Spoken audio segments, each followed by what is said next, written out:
right. Welcome back. Let me just grab my prototype real quick. Sorry, I am setting up last minute because work computer had to update and everything like that. But anyways, with that said, welcome back to the Friday Open Studio Design Session. If you're new around here, these sessions are really meant to be kind of a studio environment through the internet, where I'm working on my project and you can be working on yours. Kind of create like a creative kind of atmosphere. Um, you can keep it on in the background like a podcast, or just don't watch, I guess, because it's gonna be pretty boring. It's just me working through my projects and kind of narrating things as I go.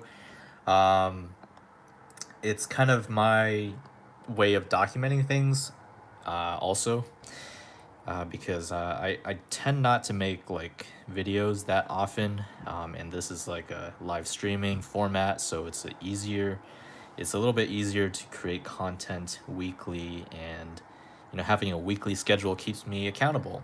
So I actually do stuff instead of just lying on the couch or lying on my bed watching Netflix and things like that.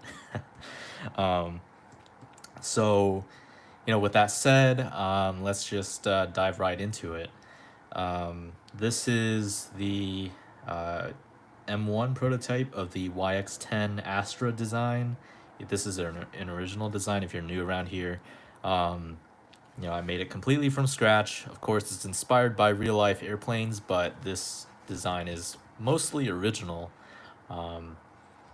And last week we really started to panel everything together. Is the top is looking quite nice. We really finished off this major panel here last time and closed this nose off. Today we're just gonna continue doing the top here, just kind of working on that. We do have to create a panel that joins this nose section, covers this seam and then goes back here. I'll probably make it angle up a little bit here, like, instead of continuing straight like that, crop cut like that. I don't know how to describe it, but basically this edge will be diagonal like that, and that'll cover the nose, make the nose more durable, right? 2 layers of cardstock here. And then once that's done, I do need to cover this middle spine, I guess. Right underneath is the straw loft, but then, we lofted our panels separately on each side of this loft. And this middle ridge is looking really kind of bad. So, we had to cover over that with another layer of cardstock to really get a smooth and continuous surface here. So that's really going to finish off the top of this prototype. For the underside, I feel like that's going to be the next step after finishing the top. Is we got to work on this nose part here, and I guess we'll talk about it more once we get there, but essentially I want to reinforce it a little bit and skin this so that it matches this gray cardstock look. So not only will it be structurally like very rigid, this is already reinforced internally by 2 popsicle sticks. I'll likely have to do that again to get it to be even stiffer. I want this to be highly rigid and durable, so we'll be working on that. We'll skin this, and then we'll work our way backwards after the nose is complete and the top is complete, to cover up some of this stuff here, possibly create a ventral fin, and then last but not least, the 2 vertical stabilizers, which we don't want to install right now because that would get in the way of everything, right? It would prop up the back of the plane, and we'd be damaging the vertical stabilizer. The vertical stabilizer is just going to be too much of a pain to incorporate at this stage, but we will. It'll probably be the last step. I've also been thinking recently about ways to make this design even more experimental, I guess. I do want to eventually test out a design for a landing gear. So we might also work on that. You know, a couple of streams ago, I said I might not do it because it actually takes a very long time to create mechanical parts that are very precise. But eventually, I do want to make one. So I, I'm pretty much like, I just want to do it now. Like, there's really no point in waiting for the next prototype to incorporate the design. You know, we can start designing like a kind of a, I don't know, like a retractable landing gear, right about here where it's going to be mounted. So it'll have to be modular, right? We can't have it be integrated very closely with the fuselage because the wing is here. You know, the fuselage panels are slanted and everything, so it needs to be like a modular pod of sorts that's going to be secured very tightly to this location here, and then hopefully it will you know, be a retractable landing gear. It'll turn down like that for landing, or if you want to display it without a display stand, right? And that also means we do need to work on a nose gear. So, you know, after you're finishing the top here, when we work on the nose section, we might have to start considering some of the parts for the landing gear here. And so I feel like also the landing gear are not going to be integrated into one mechanism. They're going to be separate, three separate mechanisms here because we obviously don't have the real estate to you know really make a integrated push rod mechanism that you know controls all three at once. That's like a symphony of moving parts, and with my hand scratch building techniques, I don't think that I am gonna be able to achieve that, especially with this pre-existing structure right here underway. So with all that said, you know, the first step is really to finish off the top. So let's go ahead and work on that. Um, so we really want this nose panel to be designed and made. So we need a template for that first. Um, I mean, we could just directly cut like a cardstock panel, but I prefer to use a template so that both sides are going to be roughly symmetric with each other. So the way I'm going to do this is line up one edge, right, with this. Actually, this is going to be a little bit tough. I don't want to make a mistake here. Alright, so I'm just fiddling around with the paper, seeing how this fits, right? But really, it's just kind of have to cover all the area that you need, and so it's a little bit hard to see through, which is unfortunate. But you know, I think it should be around there, and you know, you just kind of trace this up. I will use a temporary piece of tape to secure this. It's a really small sliver of tape. It's not meant to be structural in any way. But this panel here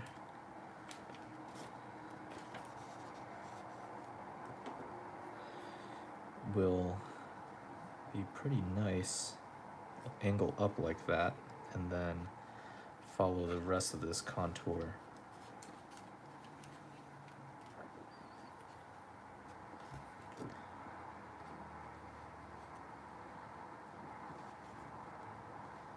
All right, yeah, so this is a bit sketch.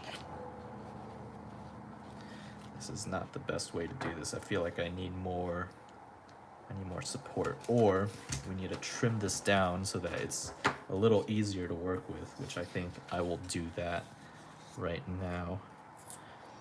So unfortunately, this is not gonna be great, but do need to reduce the size of the material that we're working with so that it's just a little bit more wieldy, right? buildable, I guess. And it honestly doesn't matter if it's straight or not, so I'm just gonna quickly cut through this. I mean, you could use a straight edge cutter if it's fast, but mine is on the left side of this camera, and there's a bunch of building materials and templates and whatnot on top, so not able to use that. But here we see this is a lot better. Okay, let's actually do that.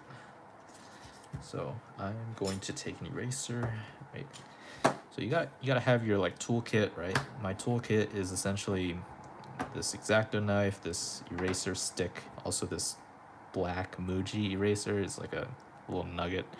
Also have a ruler from Muji. This is really nice because it's aluminum and it's low friction. I'm just showing you guys some of the tools that I use because I see some questions sometimes. As for software, I did get a question on last week's stream in the comments about software. I am not using any software yet, but this weekend I'm actually going home to Massachusetts, where I am going to pick up my new ThinkPad computer. It's a Windows computer. If you don't know, I'm highly aligned with Apple, but their Mac computers just don't support enough CAD software and simulation software, right? I think that's really going to be the future of this hobby, is some simulation work, some very basic simulation work, and also CAD, which is, my favorite CAD program. My default is NX, right? But the license is very expensive. It's only available on Windows. But there are ways to get CAD on Windows. They might not necessarily be, I guess you could say, legal, but I'm not endorsing you to do this. But just know that it's there are some legal implications there. So just be careful, I guess. I am not making money off of this. I am literally just a hobbyist, so it should be okay. That said, let's continue working on this, right? So this is gonna be interesting because honestly, we do have like a nose panel done already. We could work off of that, but it's not perfectly tailored for this base geometry, right? So you need to build on top, right? And you can't have a old template for a new geometry. So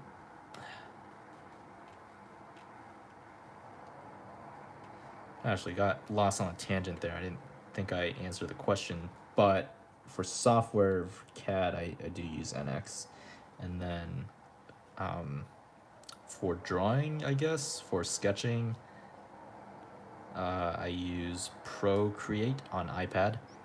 I have a 12.9-inch iPad Pro. It's like it's basically the size of a regular printer paper size sheet of paper.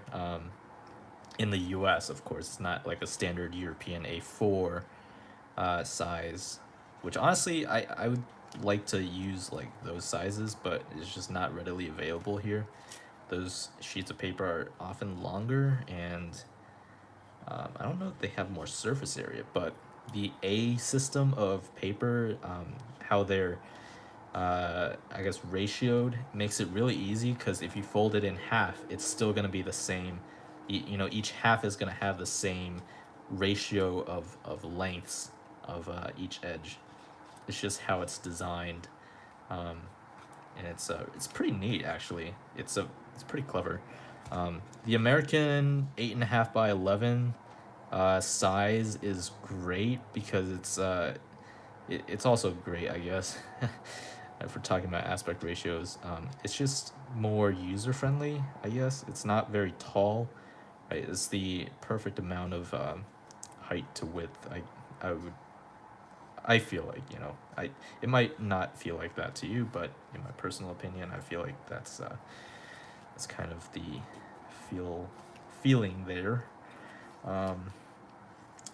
Yeah, so really this top edge is going to be a little bit difficult to, I guess, capture in terms of an outline here. Let me see if there are any comments. No comments yet. Feel free to drop a chat or anything in the live chat if you have questions or comments or anything like that. But you know the deal. It's kind of how it goes. Yeah, this is really hard. Okay, I think I might need to use pen for this because, you know, pencil, you need to exert pressure on a surface, and this paper is just flopping around. Again, this is going to be a very rough cut. We'll perfect the geometry later, and, you know, it doesn't even have to be perfect geometry, since, you know, we're what are we doing? Yeah, okay. Yeah, it doesn't have to be perfect geometry since, come on, complete your train of thought. Sorry, it's a Friday, my brain is slowing down. Because we're covering up the middle. There we go. We're covering up the middle anyway, so it doesn't have to be exact, but the closer you get it, the better it will be for the end product. That way you don't have too much excess material hanging off, and you're just going to trim this. Hopefully this is the correct geometry, or very close to, so we can adjust it.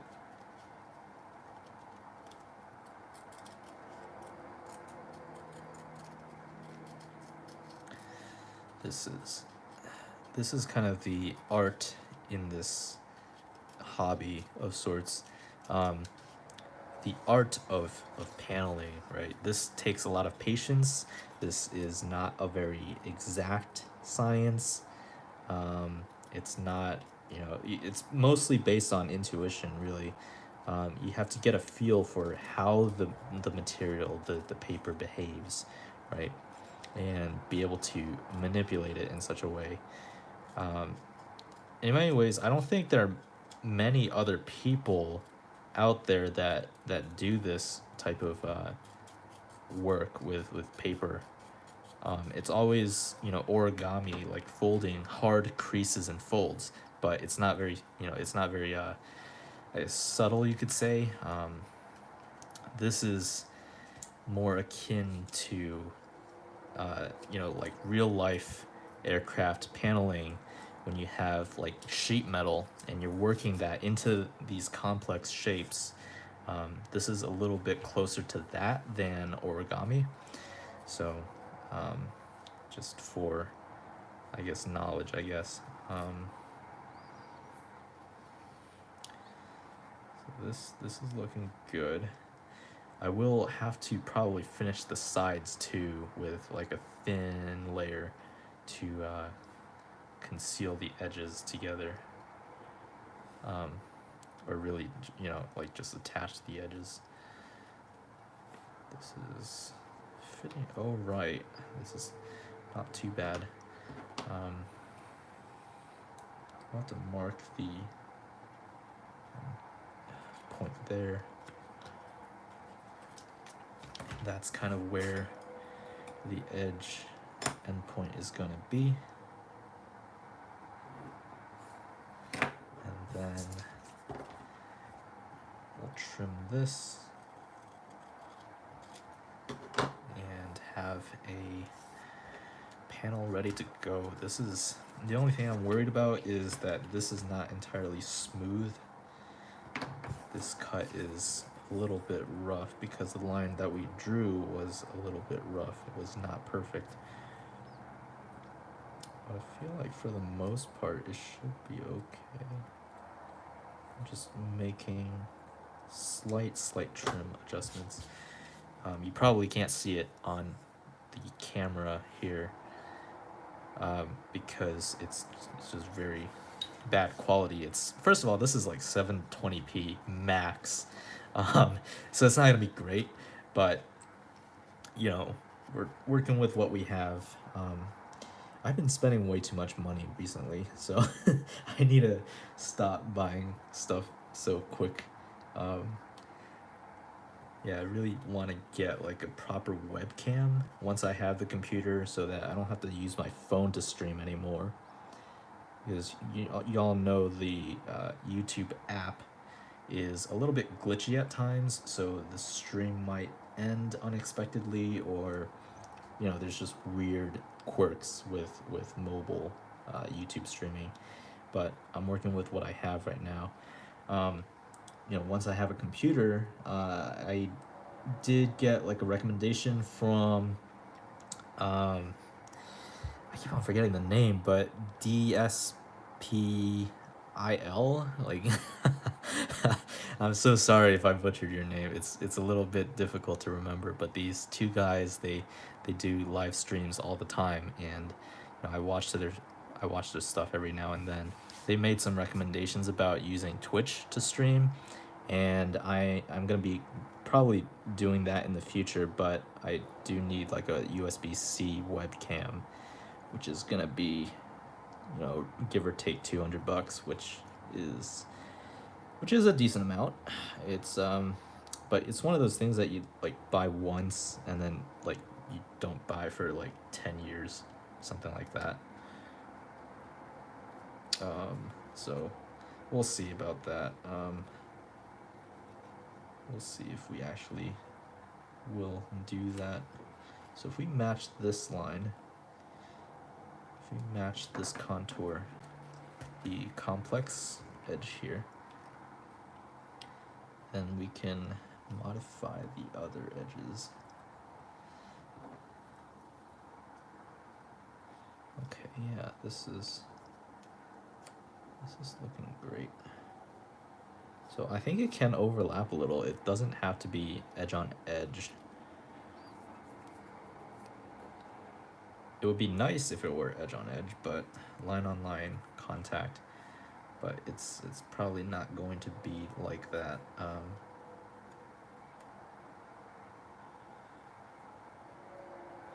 Let's say like this is going to be a little bit tricky to panel. So we need a temporary attachment here. And temporary attachment here.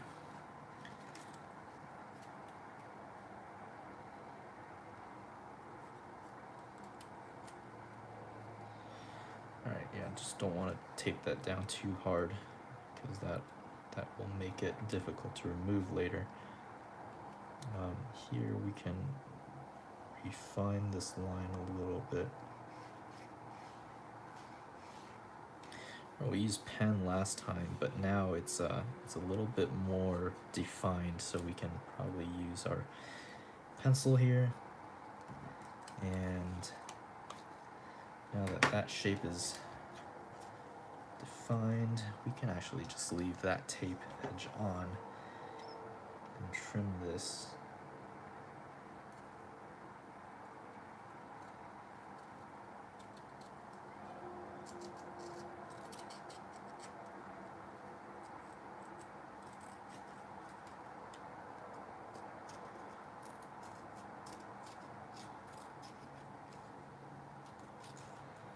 And this top edge doesn't have to be perfect, but ideally it would be fairly clean.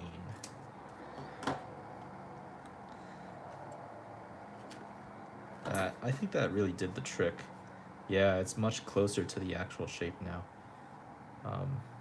Well, this nose is going to be covered anyway, right? It's going to have a nose panel. So you'll notice that this is covering the nose. It's covering this middle seam here, which is where the two underlying panels meet and where the axle comes through. So we're covering all of that.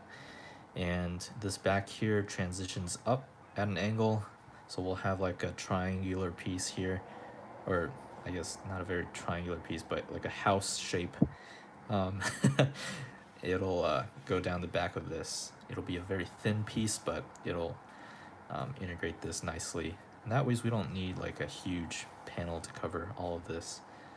And then the nose can do its own thing, right? We're probably gonna have to add a nose cone, a white cardstock nose cone. We're gonna have to break out the white cardstock at some point, and I feel like we're gonna need it for the nose cone, the wingtip reinforcements here, because this is open still. I need to do that, but this is not very critical. This is just kind of a last step here. Also need white cardstock probably for the vertical stabilizers. I want to do a cool layered color effect, kind of maybe sort of inspired by, if you play Ace Combat, the Soul Squadron SU-30 SM that Mihai flies. Kind of something reminiscent of that, but not exactly copying that. That would be quite interesting.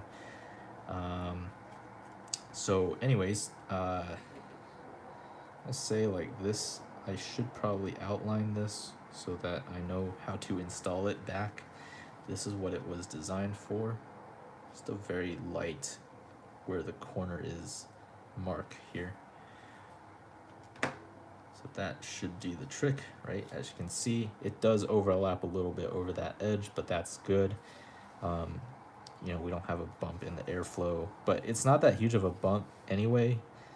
It's just a little bit cleaner than line-on-line contact, which, here you'll notice that there's a little bit of a gap, you can see, right? But if you overlay this on top of that, right, or, this is not the right angle, but you get the point, is if you overlap on top of that, then this line is essentially defined by one edge instead of two, and so you get a cleaner line. Okay, so we have our template. It's a little bit weak because we taped it and we ripped the tape off, and now it's it's lost some thickness here, but hopefully we can still use this. So in the last stream, I mistakenly, actually in the last many streams, I have mistakenly said that tape is kind of a plastic, which it is not. It is actually cellophane, which is it's a synthetic material, but it's made out of cellulose, which is essentially paper, and wood fibers. But the nice thing is these polymers in tape give it some mechanical properties that are similar to plastic, which makes it really good for tension. Very strong in tension, so you could like yank it like just uniaxially, and it would be able to handle a lot of load. And that's good because for our structures, when we tape the bottom side here, it'll help support the tension load, right? When you load your wing aerodynamically, right, it's gonna pull, so the top is gonna compress in, the bottom is gonna pull out, and if you reinforce the skin with tape, it'll help distribute some of that load. So that's just kind of a little design train of thought there, I guess, explanation.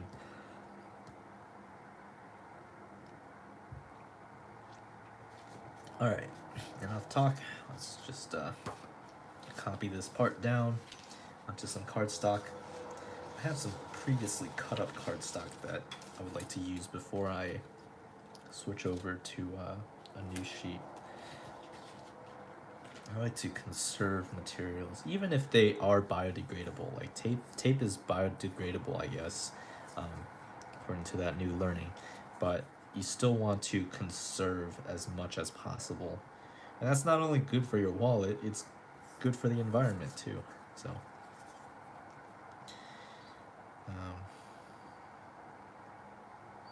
yeah, before that, I thought it was made out of plastic.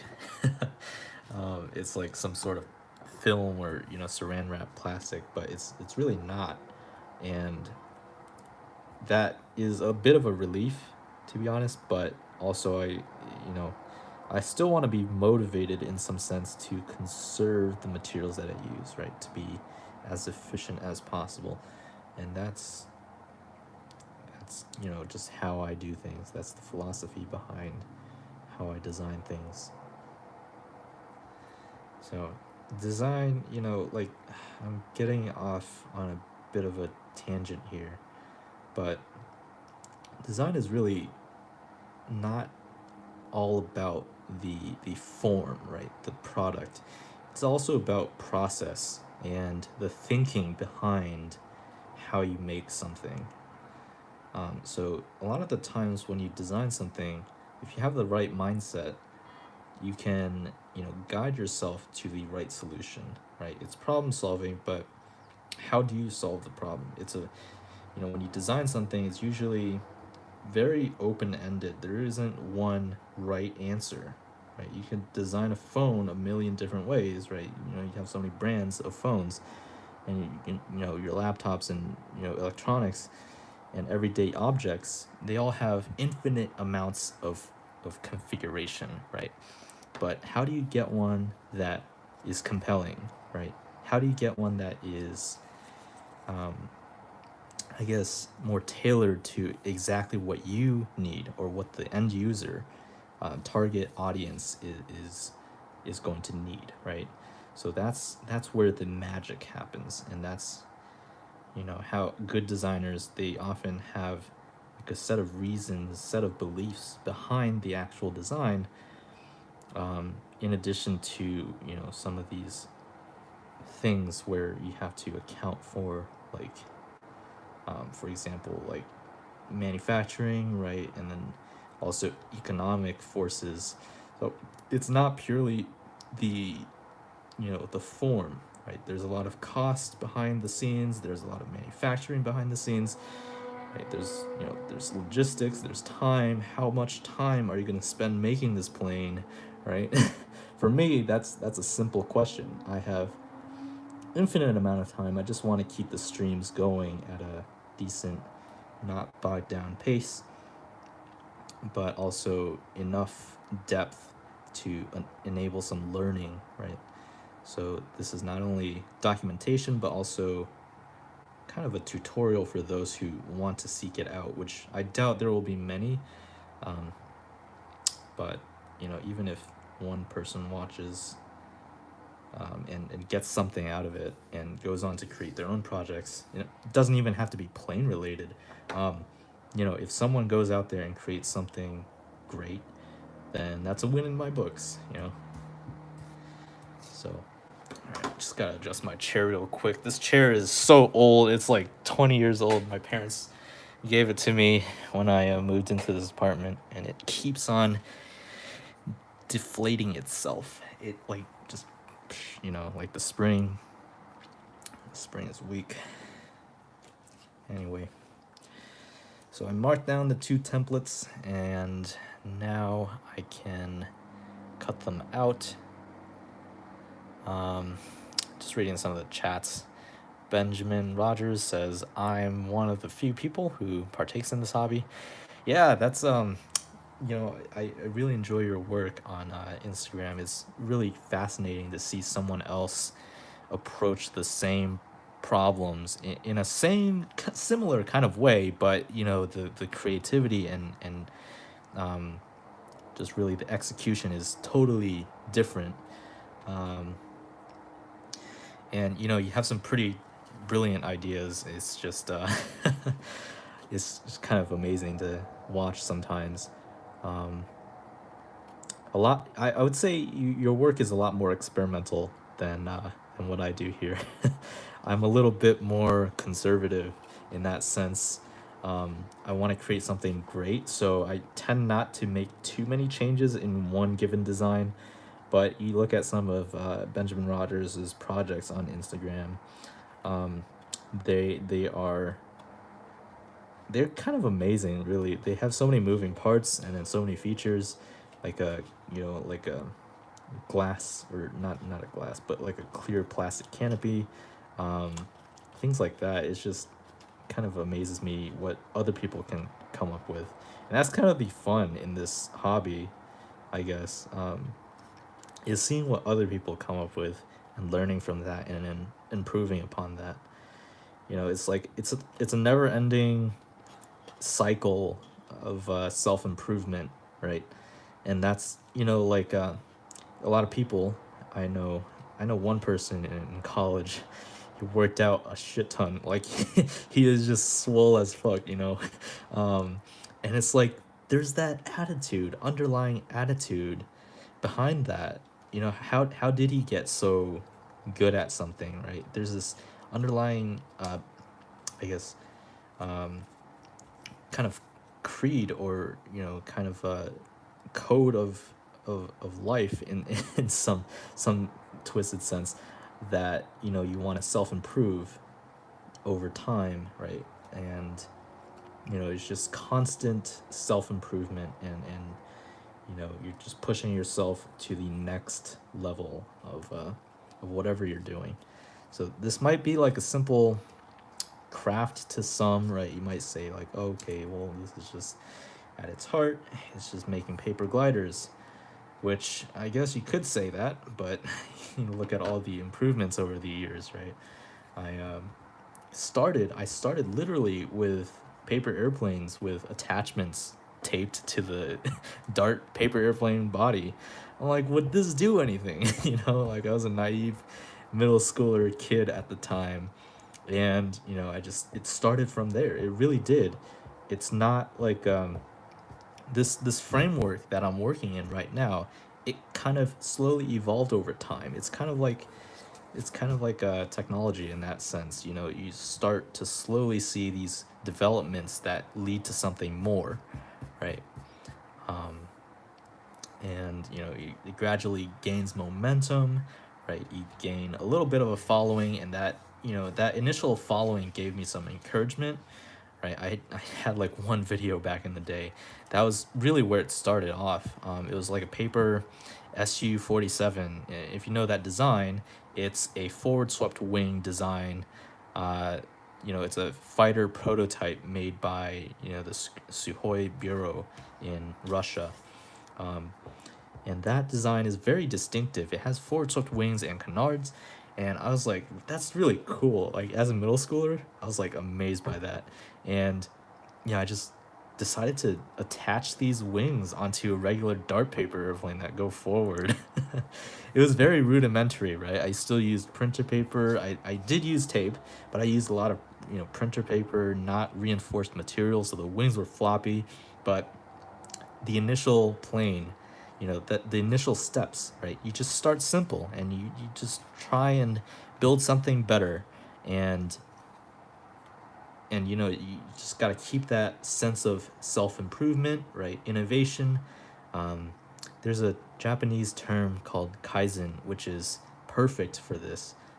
It's literally, it means like self-improvement, constant, never-ending improvement, right? And that's the idea behind that is that it compounds over time, but obviously like skill and ability don't really compound that way.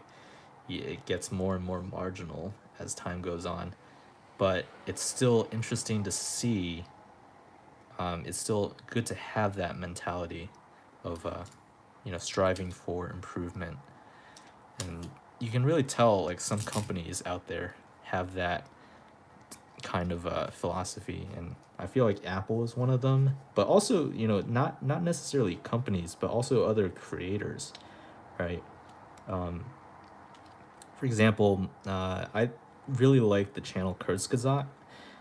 In a nutshell, they create these beautiful animations, and it really explains some quite out of this world concepts in a very visually engaging and simple way.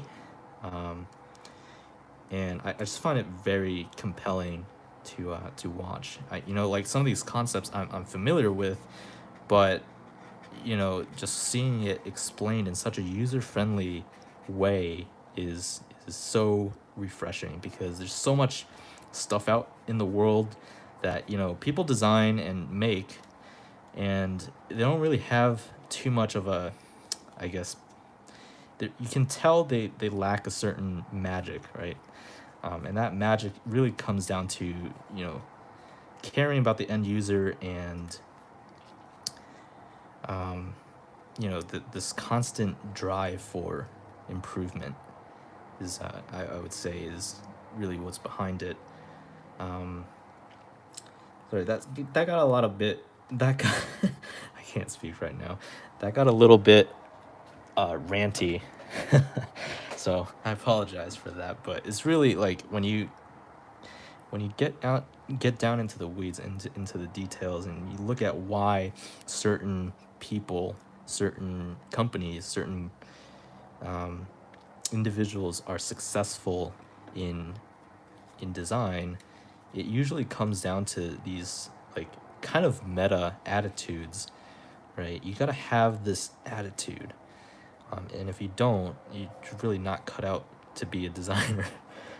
You could be a designer of some um, products that are pretty, you know, I guess obscure and not widely used, but to be an influential designer, I feel like you have to kind of have that. It's kind of a little bit anal, right? But you gotta strive for perfection. Like it's it's just how to do it, how you approach it. But of course, like there are constraints in the real world, right? Material physics constraints, and also budget constraints, time constraints. But you gotta try your best to work within those constraints to deliver something that tries to be a lot better, deliver a better experience, right? Try to provide value to uh, customers and things like that. For me, it's not really a customer. For me, it's this my customer is me. So as long as I'm happy, then then it's great. But I can see like one day if I do decide to make these model kits, it'll be interesting to see how I approach that. I will have to design to be user friendly and things like that.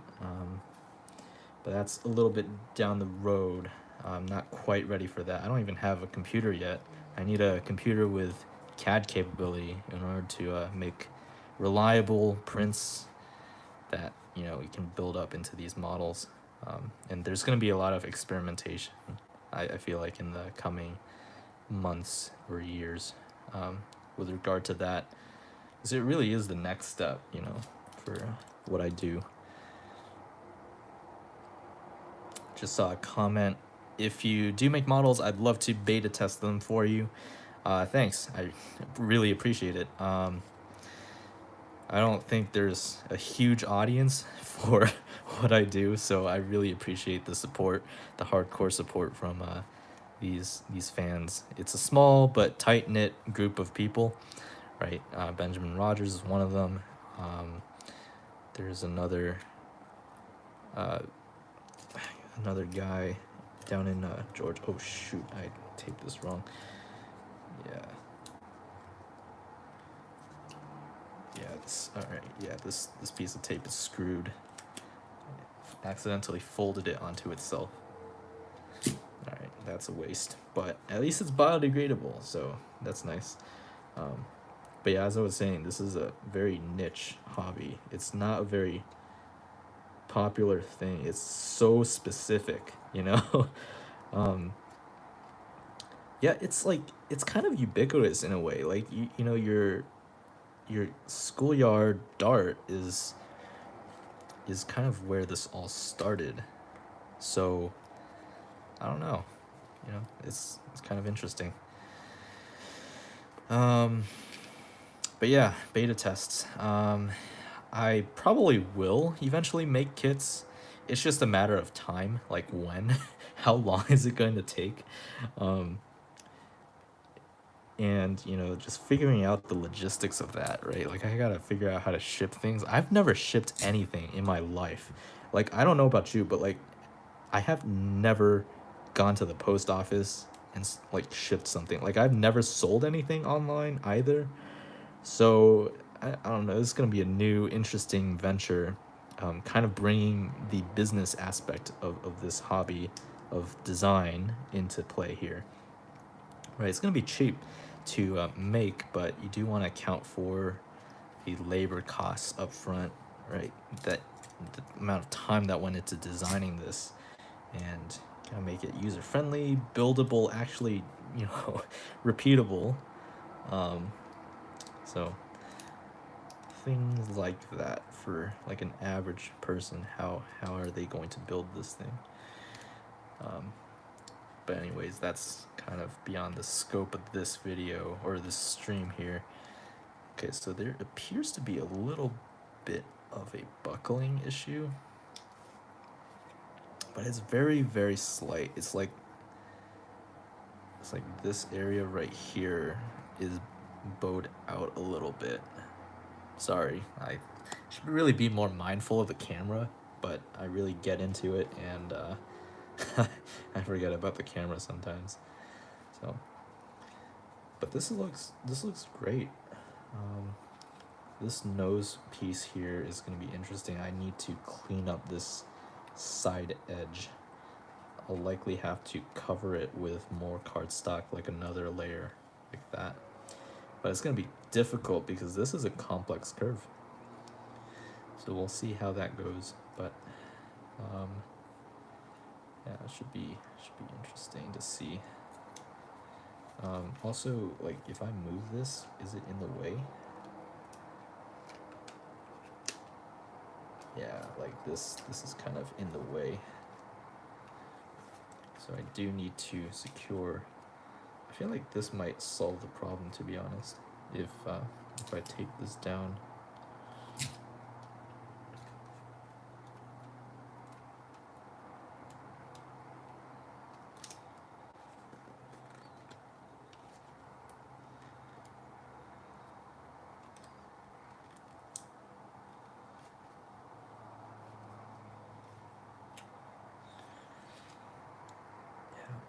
Okay, so I take the back of, or I guess forward of the fulcrum, so that's pretty clean.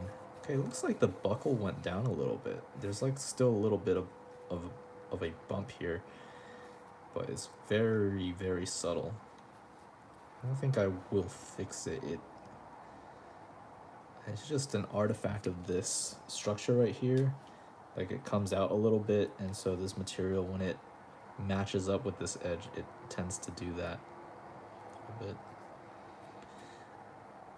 All right. Let's see. Yeah, no new comments. All right. Yeah. All right. So I just need to cut out this other edge, and get working on that. This will be very, very interesting to see how this turns out. Because this is, to be honest, this is like completely new to me. This is experimental. Right, I'm testing out this new method while maintaining that quality.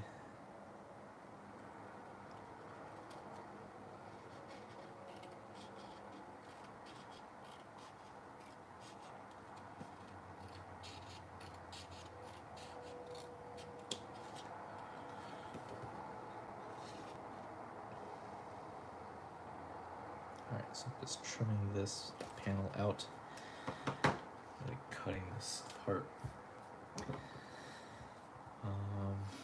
You know, it'd be nice if like I had an automated machine do this for me, but alas. You know, like, if I eventually make kits, I might actually do that. Unless, like, the whole plane is 3D printed, which is gonna be hella difficult, but, and also hella, like, complicated and also heavy and brittle. I feel like it's still gonna be some sort of hybrid. I'm still thinking about, like, the future, kit aircraft here. So if I do end up building kits, it'll be a hybrid between 3D printed skeleton structures and predefined geometries that you can cut out on paper to panel it. It'll probably be like, you have your lofts underneath, that kind of intersect in a half cut with other lofts, kind of similar to how we did the intake for the F16, but like with plastic parts instead. Um, and they're gonna have to be designed with a bunch of holes in them to make them super lightweight and still strong. Um, but once those parts click together like a puzzle, um, I'm thinking like maybe just define some geometries that you can print out and make your own templates, or maybe like I can print out 3D print some templates for you, like a plastic template with a little handle here, so that you can trace infinite amounts of uh, as many, I guess, panel pieces in cardstock as you'd like. And the only reason for that is, I guess I could release a PDF, but like that'd be asking people to do extra work, which isn't user friendly. Gotta make it easy, right? So I'm just like throwing out some ideas for the future here. I've been thinking about this for a while. If I can make these kits commercially a viable option, um, and sell it at like a decent price, then I feel like this hobby can sustain itself for a long time. But honestly, my market research is like zero. Like I have not done the research. I doubt many people would be into this, but we'll see. There have been weirder things sold on the internet that, have done really well. So we'll see how that goes. Um, but that'll be like my first commercial venture ever in this life, outside of like a normal 9 to 5 job. Um, just making some side income by selling some kits, some hardware. Really, the first step there is to get a repeatable, consistent yet high high value proposition kind of a product, and can't really do that without a computer. So that was the first step: buy myself a computer, which I did. I will unbox it this weekend and get it set up. So, alright, this is gonna be interesting. So just half on, half off, like usual. Nope, that is not even close. Damn. So, well, it's close, I guess, but it's not up to my standards.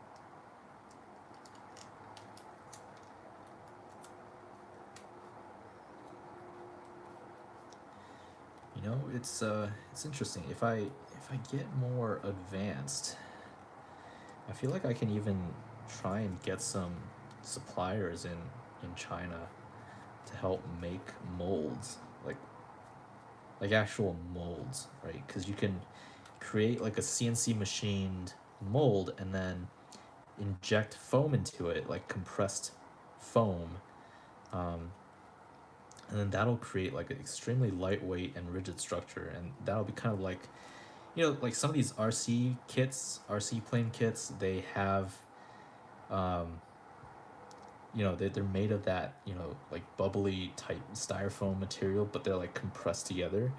So if I can make a mold of these designs and then do that, that could also work, right? I'm just exploring different avenues here through thought.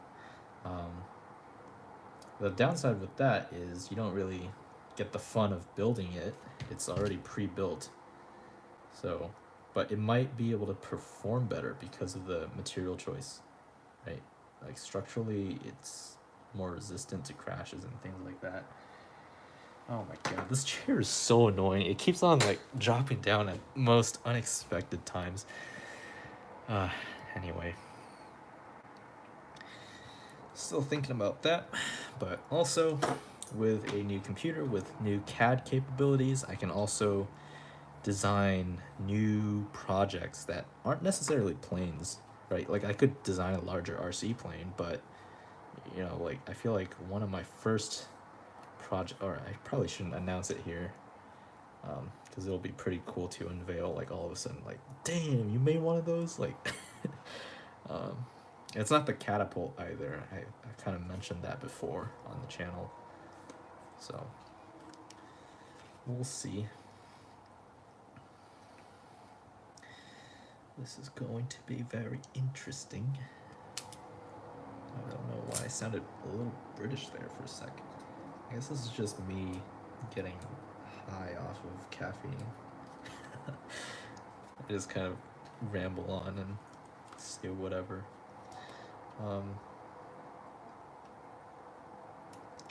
Okay, so this is a little bit tedious, but I just need to separate that canard a little bit more, a bit more clearance.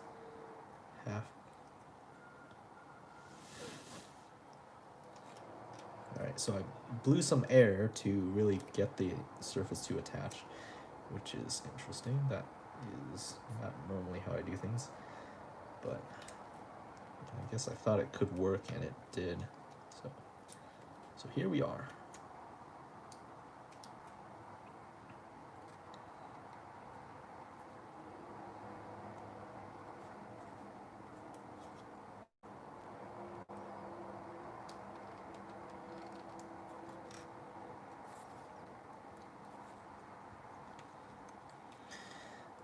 Okay. That's great.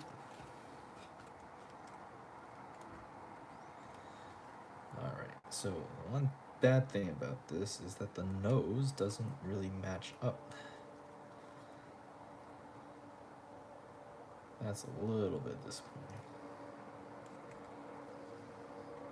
Like, you could tape this down, but then there'd be like a little bit of buckling, and it would be a little hard to get this to work.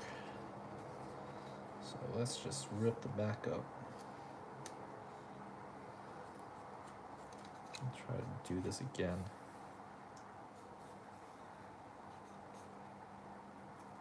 Okay, that's a little better. It just took a little slight adjustment, right? I started with the back here, trying to get it to be symmetric to this. Evidently it's not a great idea, because it doesn't match up the nose geometry here, which is probably more important. Okay, well, we did make progress here, and what I'm gonna do next is tape down the nose like the other side, like on the other side.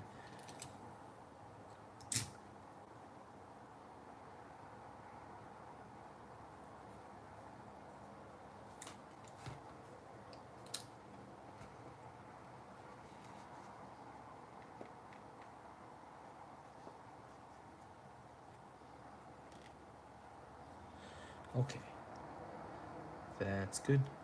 And okay, yeah, this top edge here is a little bit sharp, but I don't know how that's going to be resolved, but I have a feeling it's just going to be quite mellow in a sense.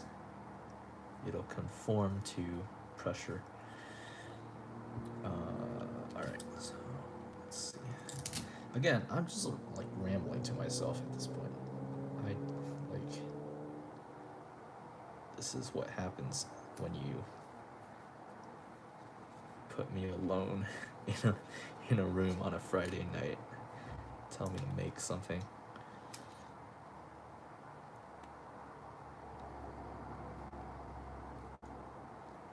Man, when I get my house, I'm gonna build up a workshop. That's gonna be great.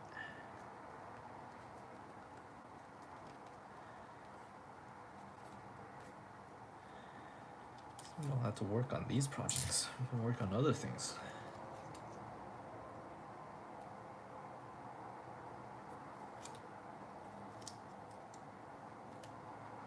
Okay, now I do need to cut this a little bit to account for the changes in curvature.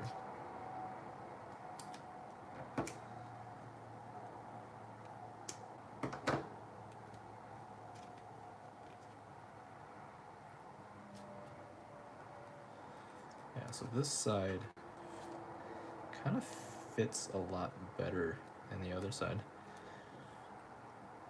I wouldn't say a lot better, but it does fit nicer. Okay, so that's good. The bumps are in the same place. It's very slight, but there's kind of a bump right about here. And that's really due to this geometry right here. But you want to make it look nice, so you gotta have some compromise. You gotta be willing to accept some buckling. Anyway, so this is the template. I'm putting this to the side here. And then we do need to start making some templates for the back here. We do have a little bit of paper here. Okay, we don't need all that paper. Use our scrap paper here. All right, so this is probably good. Yeah. Can we use this? This is barely enough. Still need to cover the end here. Dang it. All right. Well.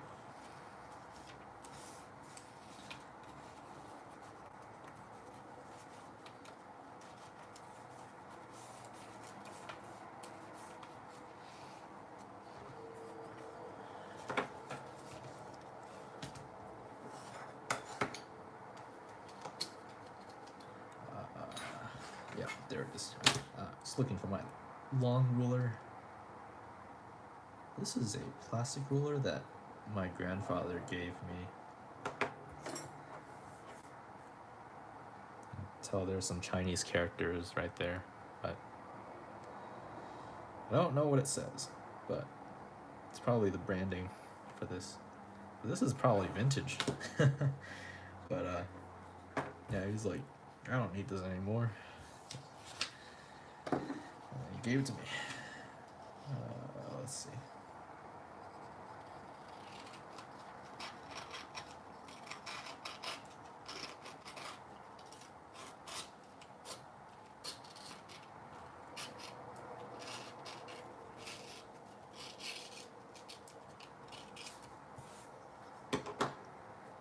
Notice I didn't even like cut. I just like left the blade there and I just kind of pulled the paper through. Sometimes you can get a cleaner cut that way, I guess. I mean, as long as it works, it really doesn't matter too much.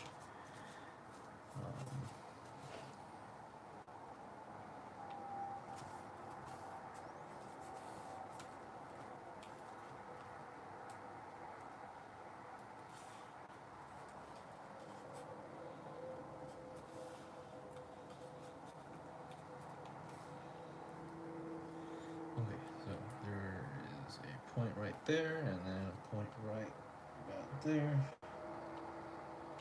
and a point right about there. I'm just trying to feel where the edges are. It's really kind of sketchy, so you gotta trim a little bit to get a better view after you roughly draw what it's gonna be. And then try and fit that on here.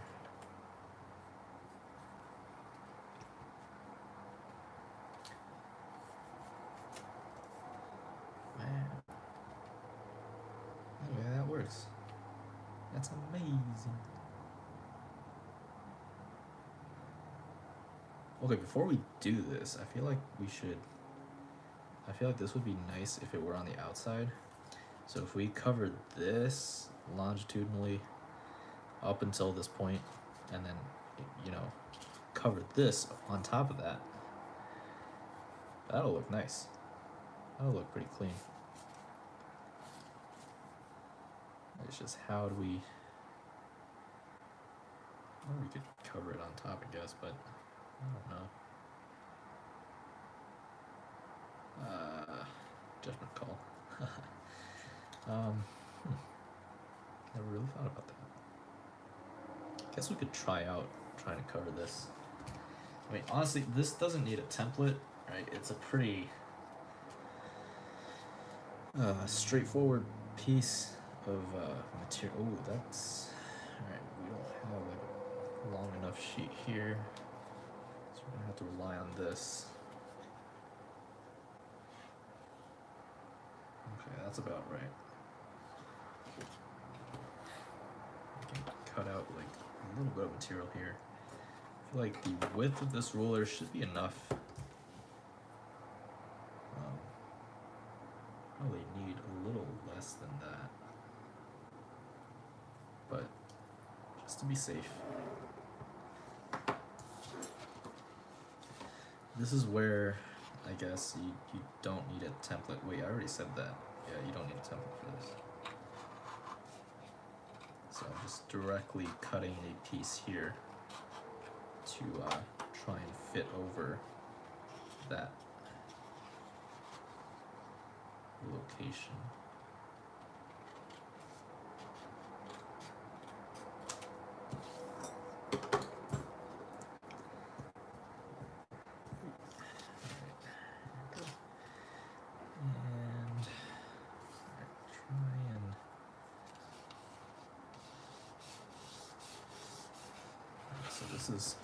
This is kind of art in some ways. Just gotta crease it a little bit, right? Without making a hard fold.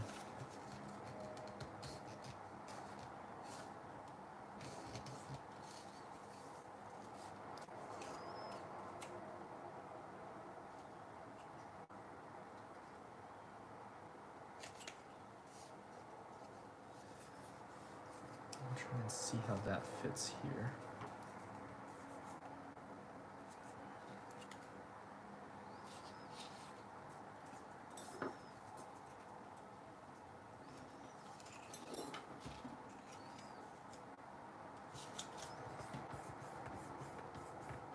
Maybe I lied. Maybe we do need a template. Dang it. Never. Alright, so if we trim this back here, right above this line. Kind of use this.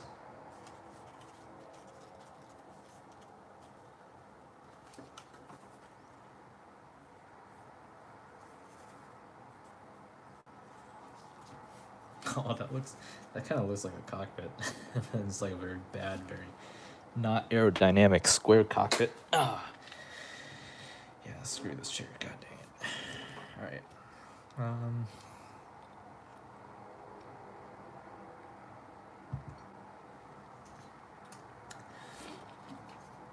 It doesn't work that well. I feel like we could do with half this width here. Oh, I can't see anything. Dang it. So this is why white is probably a better cutting matte color, because it shows measurements. Let's do 2. Slowly reduce our size down.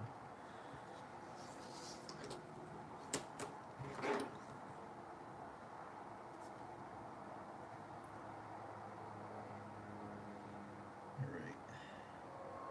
We're gonna take that at face value. Hopefully it's the right angle. Alright. Yeah. Anyways, here we go. Dot there, 2 points to determine a line. Got a point there. Got a point here.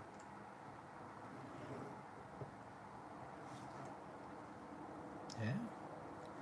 Looks pretty good to me.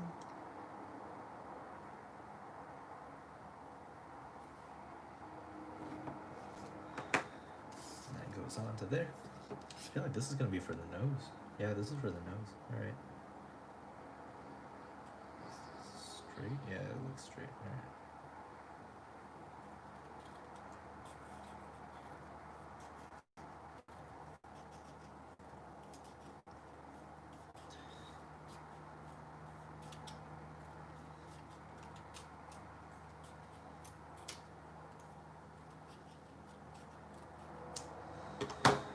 This is kind of how I did things for the original Astra.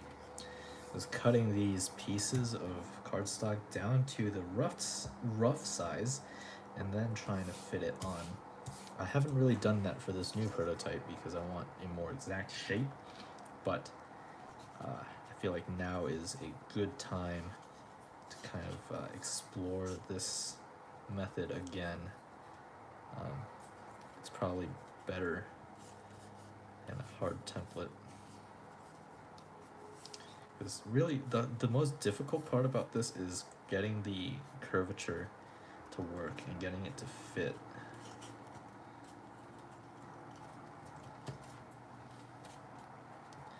Right, so something like that.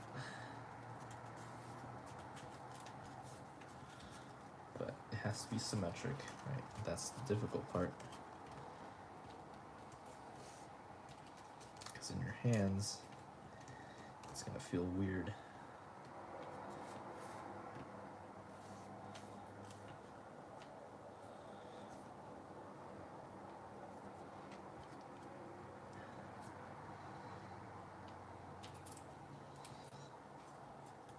Okay, so that's good.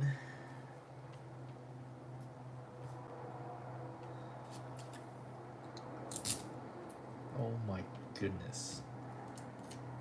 Okay, there we go. Yeah, that piece of tape just like folded in on itself for no reason.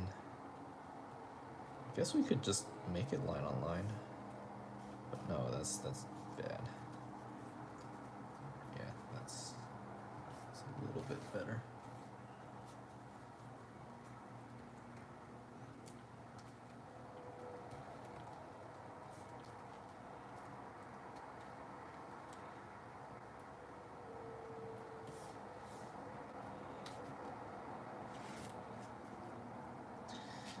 Really shouldn't be applying this much force on the plane from above, but because you know you're crushing this mechanism down here, but I need to get this panel to fit right, so all right, trade-offs. Yeah, okay, so this looks okay, doesn't look too bad. Probably do need to cut this off a little bit. And then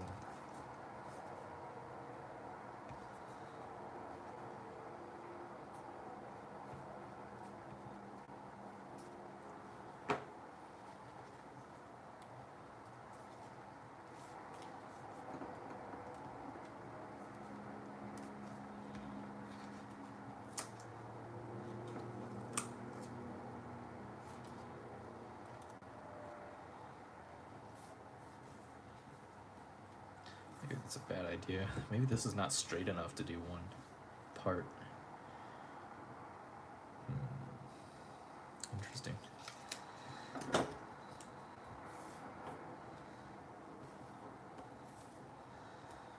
Okay, I think we do need to measure out some more divisions here. Let's see, 2 centimeters. So half of that is 1.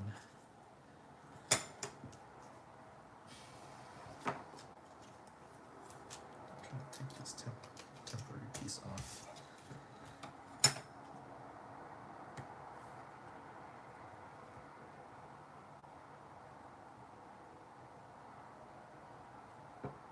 This is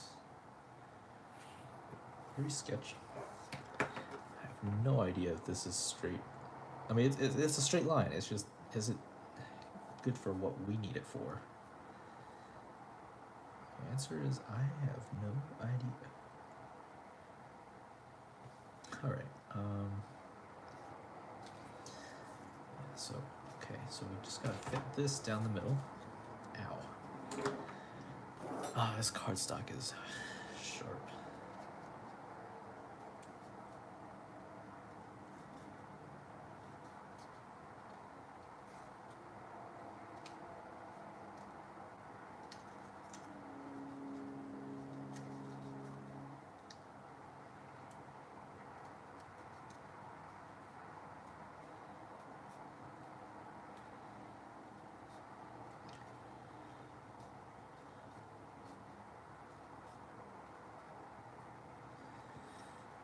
Okay.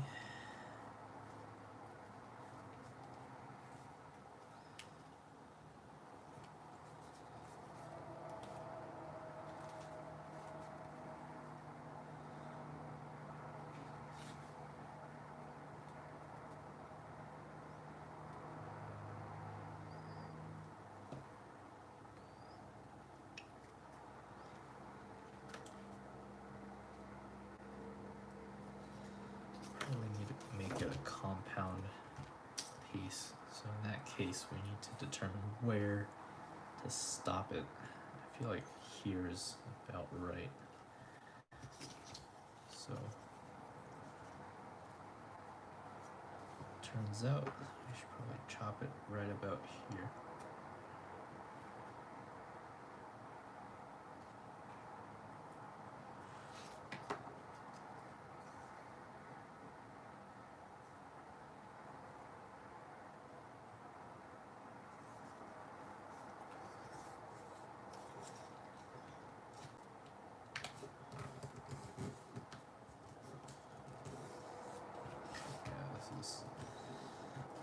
So what I'm doing right here is I'm trying to get the material to be a little bit more flexible instead of very cardstock like, which is stiff. This will allow it to fit better. Also, I should probably measure how long this is.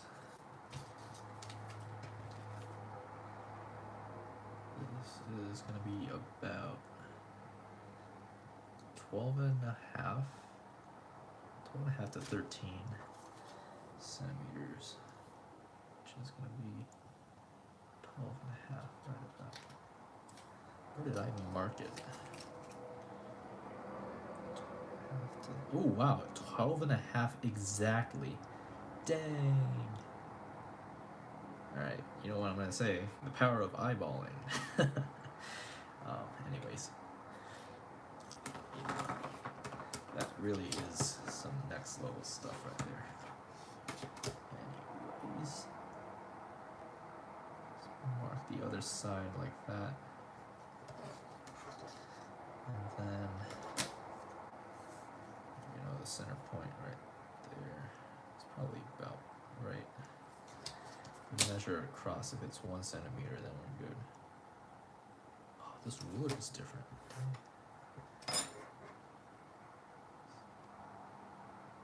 Nope, the ruler was correct. My cutting skills suck. Alright, that should be good. Then 1.5 centimeters, about. It's a little less. Move it back a little bit. Point, line,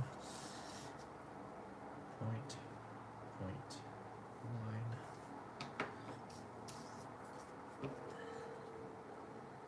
Get rid of this ugly end here.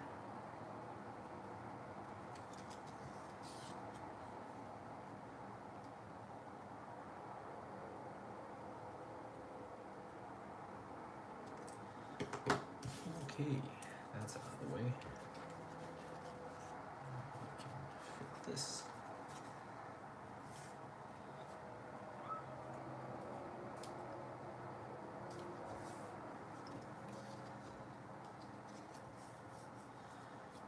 Okay, so now this is gonna fit the nose here, and this is gonna be in the center. So let's temporarily secure this.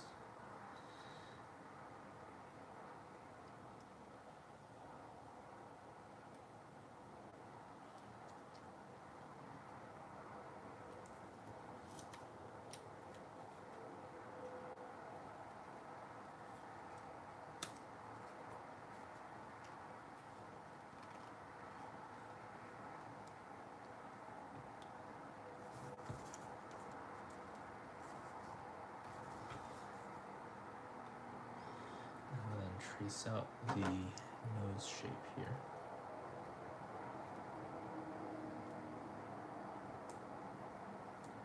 Ah, that's very, very terribly done. That should give us the general idea.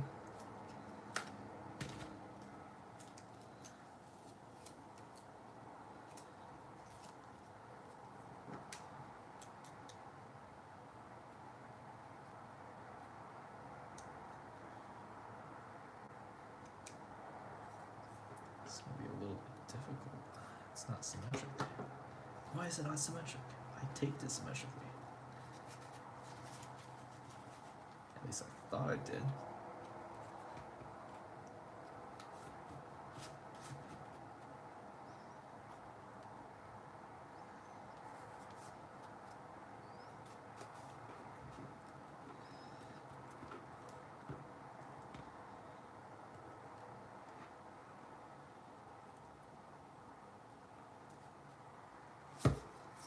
Okay, I guess not. I'll just cut it according to this then.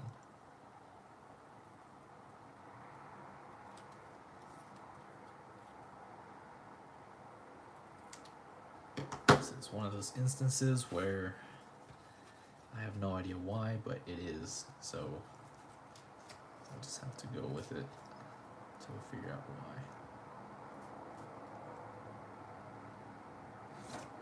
I think I should make it symmetric.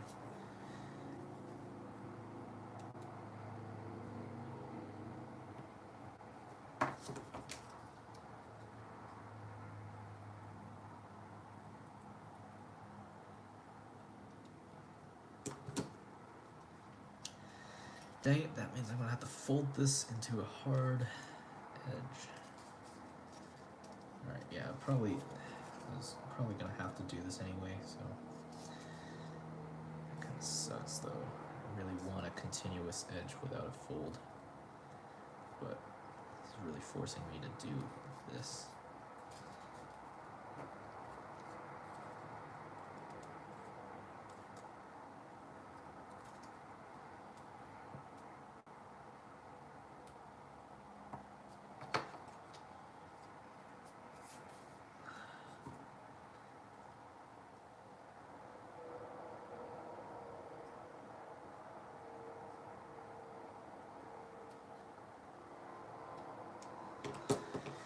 Excellent. Alright.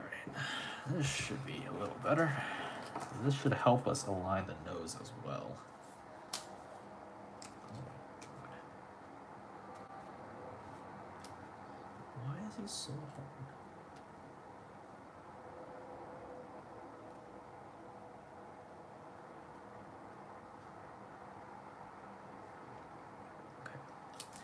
Okay, I think we're good to go. I am going to secure this side first.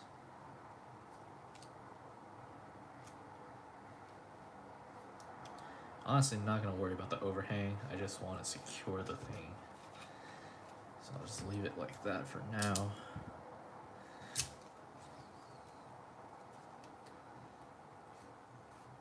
Then take this side.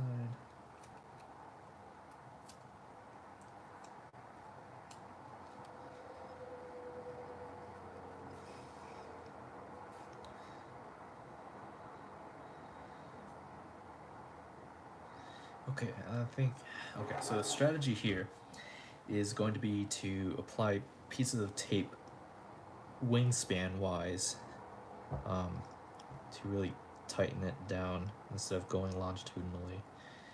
I feel like that's going to be the best method to do this. And then for this, the nose, I'll just trim off the excess here. It's a little bit wasteful, but gets us an exact shape that we need. Shoot. What happens when your underlying geometry isn't clean. This is why we also need a nose cone here to clean up everything here. This could have been a different color if I wanted to, but I feel like keeping it all gray would have been nice. It's a little bit more uniform. More blended in, so to speak. Just checking for comments here.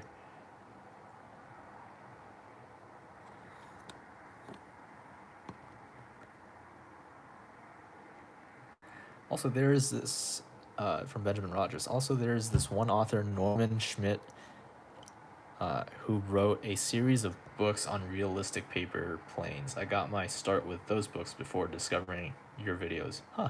Interesting. I have never heard of that name. I will write that down somewhere.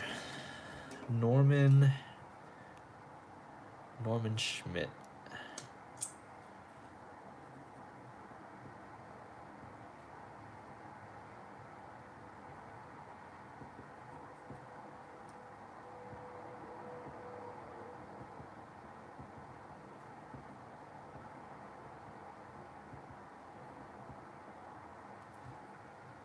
That's good to know. Any information about this is about this hobby is greatly appreciated. It's a good resource to see what other people have done. Um, got my start with those books before discovering your videos. That's very interesting. I will have to check this guy out. However, your idea to use a hybrid plastic and paper construction is different than anything I've seen before. Thumbs up. Thanks, man.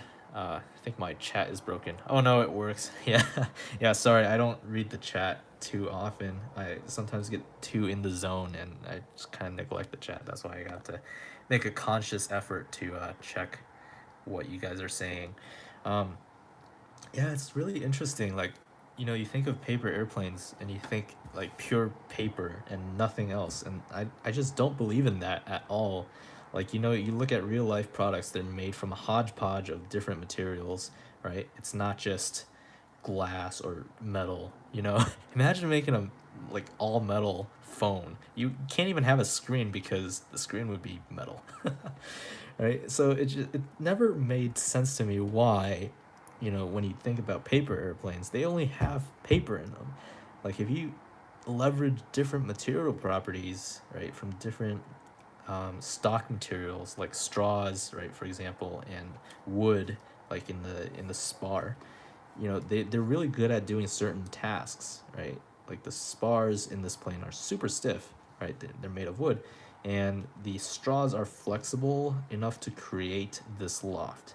And so, each material has its own unique properties, and I like to take advantage of that to be able to, I guess, kind of make something that actually functions a little better than if you made it out of one particular type of material and stuck with it all the way through.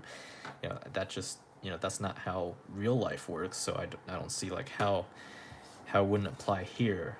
It's kind of mind-boggling. But yeah, I totally agree. It's pretty interesting, like experimenting with new materials and things like that. Highly recommend testing new materials because that's really where the innovations come from, right? Like I've said in previous streams, time and time again, new materials enable new possibilities, right? These mechanisms, these moving precise mechanisms, would not be possible without paper clips, right? Paper clips are made of steel. Steel is a metal. Metal is ductile, so you can bend it into uh, certain shapes, but it's also incredibly strong and rigid and more than enough to handle these flight loads, right? So it's, taking advantage of different material properties. I think that's pretty exciting, right? It's kind of like bringing the best characteristics of each thing and then putting them all together in one product. So I'm just going to erase some of this pencil lining here.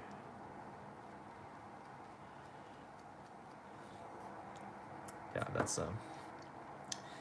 that was from the marks that I made to really get a feel for the shape here. Define the shape. Here we go. So this X-Acto knife is amazing because it's a little bit old. I don't mind, but the way it just slices through, cellophane tape is kind of amazing. It makes really clean results. So yeah, we'll definitely need a nose cone here to finish this off. But this is the center protective piece that covers the seam, so it really makes it look a little cleaner. Um, and we're just slowly working our way through. So probably need about this much tape. So it's okay to go a little bit extra here, because if we go a little bit under, then it's gonna be wasteful, because you need another piece of tape that is what you need, the length, you know. So it's okay to go a little bit over, but I'm really cutting it close here. You see, like, this is not a lot of extra margin. You really should dedicate a little bit more than this, but I like to be efficient again. So it's like a balance between efficiency, material efficiency in use, and I guess enough of a overhang so that you can actually have something to grip on when you tape down. Right, so this is very interesting. So yeah, my start, it's just kind of going back to that comment um, about, you know, the book, and that's where you got your start, Benjamin. Fun fact, my name is also Benjamin. Yeah, probably already knew that. But I got my start through kind of video games, honestly. Like, I didn't even make these models until I got inspired by a video game that I play called Ace Combat at the time. I think it was the one on PSP, is the mobile Ace Combat. It's a kind of a classic, but anyways, I got my inspiration from that. It's like, look at all these cool planes. Well, I wonder if I can make a paper airplane that looked like that, you know? And that's where the experimentations started. That's where this hobby really had its roots, for me at least, was trying to copy those designs. My very first one was a copy of the Varkolak. It's from Ace Combat X2 Joint Assault. It's the one that people really don't like that much, but I enjoyed it. It was pretty fun while it was while I played it. But it was yeah, it was interesting because that plane is an experimental design, and essentially I was like trying to get it down to shape and everything using one dart paper airplane. So I carved the thing out of a dart paper airplane. So it was really bad. It was my first plane ever. It flew all right. It didn't fly too terribly, but you could just tell like it was a beginner project. And then it went a little bit more advanced from there. I was like, can I make an SU-47, right? Can I make an SU-37? Can I make a T-50? Like, if you go back to some of my old videos, you know, those are kind of the projects that got me started here on this path. And I was like, eventually I was like, okay, cool, well, I can start designing my own planes, because I feel like that's going to be the next logical step here, right? It's you know, just taking elements of real world planes and applying them into a creative method here, right? Applying them creatively to develop something new that's never seen before. And at the same time, it looks realistic, but it's not based on a real aircraft, right? So taking elements of real life planes and then designing something new. So that's kind of what I'm doing at the moment with this project. And eventually, you know, it got really interesting because I was like tinkering, and you know, I just discovered moving parts. I was like, wait, if these are planes, right? Planes have moving parts. Why can't my paper airplanes have moving parts, right? RC airplanes have moving parts for sure.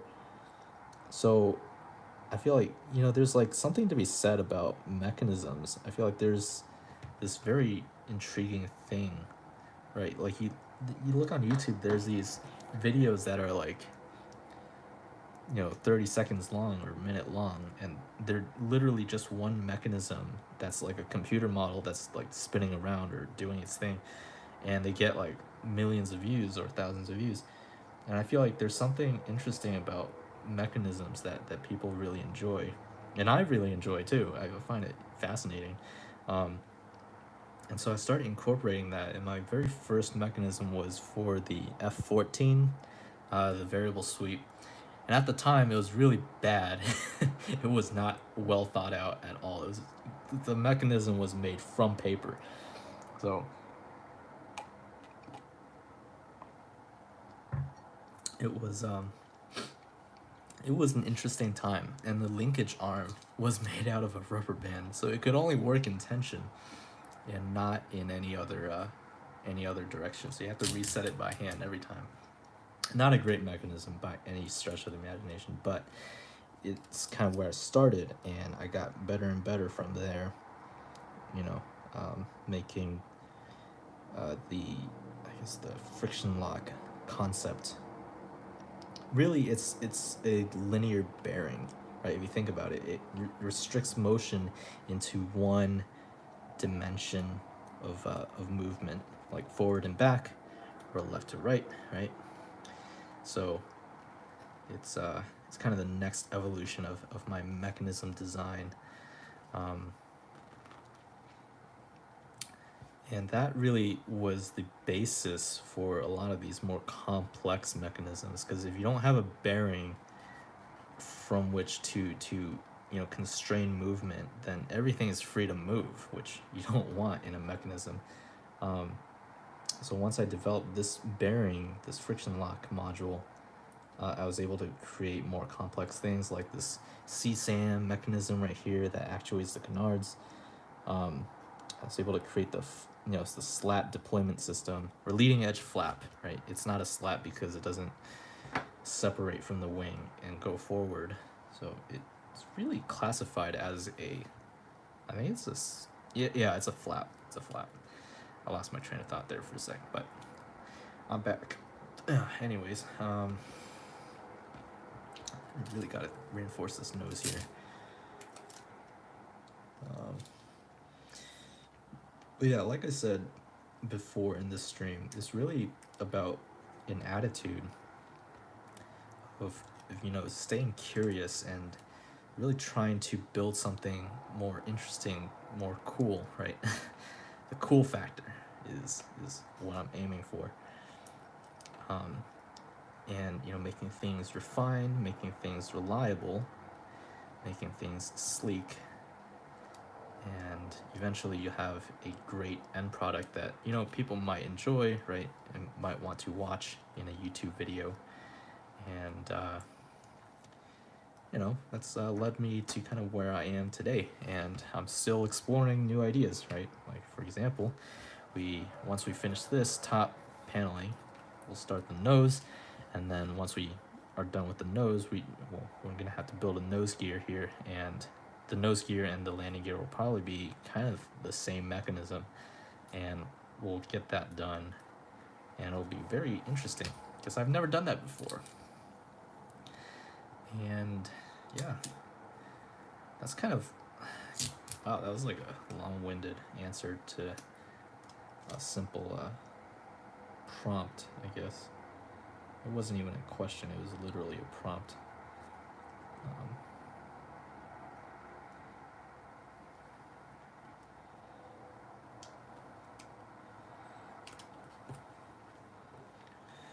Alright, so that's looking good. I just need to secure that down into place.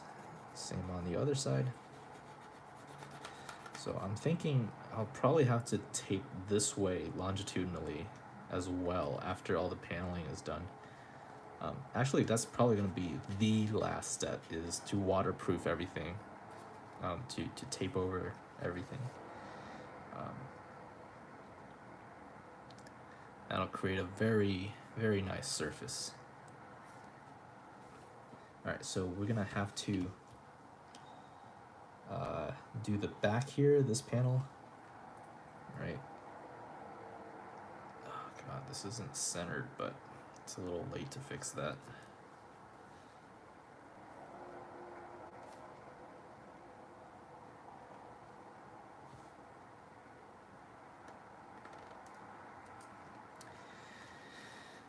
Well, nothing's perfect, right?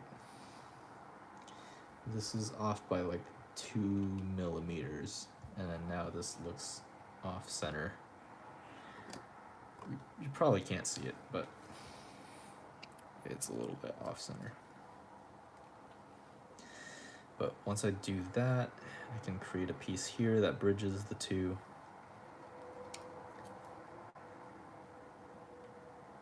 Again, if I cover the nose, you can't really, yeah, this back piece here is really telling with regards to the asymmetry.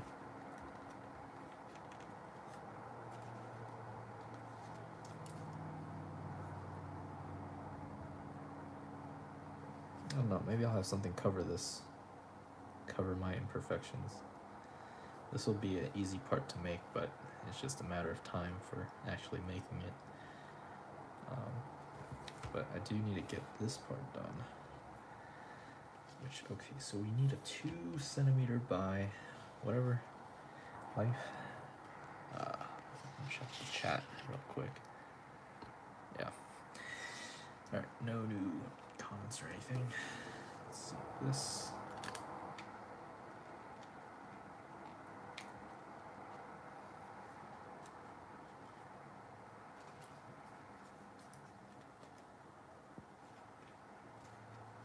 Okay, yeah, I do need to tape the back here.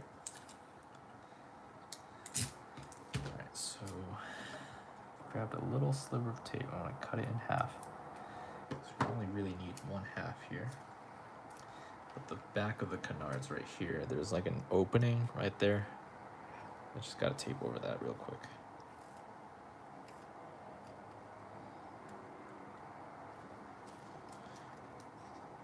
Alright.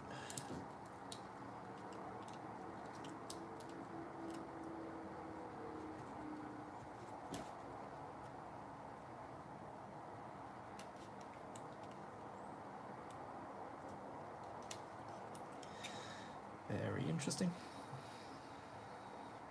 Alright, gap is sealed. No debris, no water, no dirt can get in. Well, water maybe, but we're not going to be flying when it's wet.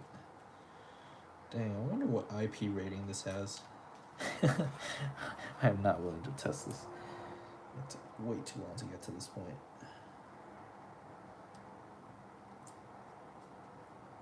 But it should be like droplet resistant, I feel like, with all this tape, because it's not very permeable to water.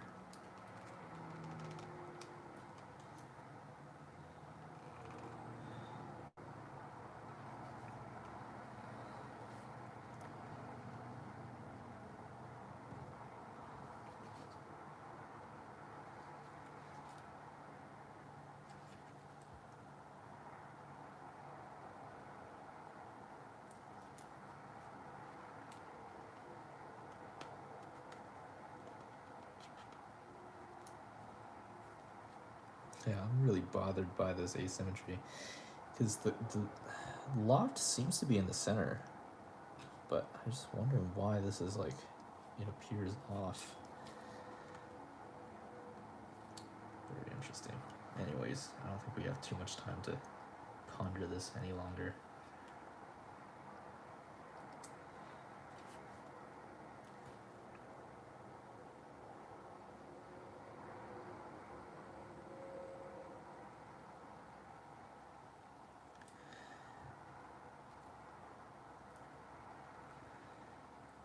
Just looking, just inspecting. All right. Okay, so now we can do the back here. So 2 centimeters, and then it's gonna cover this. Same idea. All right, so will this be long enough? Oh, wait, nope, it's not long enough. Will this be long enough? This will be barely long enough. Great. So I just need a straight edge from here to here. Try and conserve material, so I'll go at a slight slant. And then, okay, yeah, this is gonna be difficult. I need 2 centimeters here.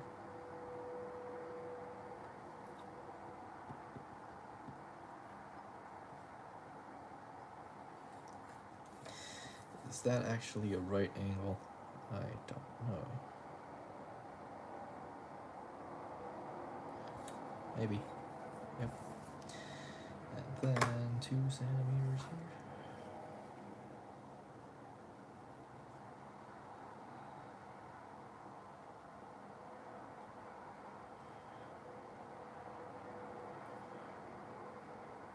This is really not precise. Don't recommend doing this, but in a pinch, eyeballing can work. Just gotta quality inspect this parallel set of lines here down the middle. Yep, 2 centimeters, 2 centimeters, 2 centimeters. Yeah, very close to 2 centimeters, but it's not gonna be exact, right? You gotta accept imperfection. This model is already imperfect. Imperfect. There we go. And you know, we're still making something that eventually flies, so it's probably gonna get damaged a little bit. So I'm not too concerned about tolerances, as long as they're reasonably close, reasonably tight. Then we are all good to go.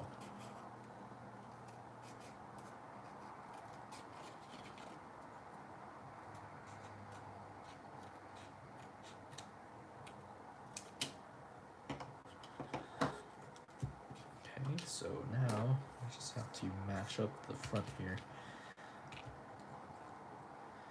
Or rather, let's erase the lines here first.